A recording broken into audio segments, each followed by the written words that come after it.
सार्वत्रिक निवडणूक भारतीय जनता पार्टीतर्फे प्रभाग क्रमांक 1 मध्ये आज प्रचाराचा शुभारंभ करण्यात आला। यावेळी आमचे ज्येष्ठ नेते रणजितराजे भोसले तसेच प्रभागातील सर्व मान्यवर ज्येष्ठ श्रेष्ठ यांच्या सर्वांच्या शुभ आशीर्वादाने आम्ही प्रभाग क्रमांक 1 चे सर्व उमेदवारांनी आशीर्वाद घेऊन हा प्रचाराचा शुभारंभ झालेला आहे। जय हिंद, जय महाराष्ट्र। मतदारांना काय आवाहन करणार? मतदारांना विकासाचा अजेंडा घेऊन आम्ही सर्व उमेदवार या ठिकाणी निवडणुकीच्या रिंगणात उतरलेलो आहोत। प्रचारात विकास, रस्ता, पाणी, ड्रेनेज, गटार, स्वच्छ प्रभाग हाच आमचा विकासाचा मुद्दा आहे आणि याच मुद्द्यावर आम्ही निवडणूक लढवित आहोत।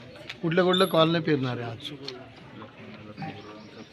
आज आम्ही लक्ष्मीनगर, सत्संग कॉलनी, नवरंग, गुलमोहर, पौर्णिमा नगर, बिजली नगर या सर्व कॉलनी आज आम्ही पूर्ण करणार आहोत।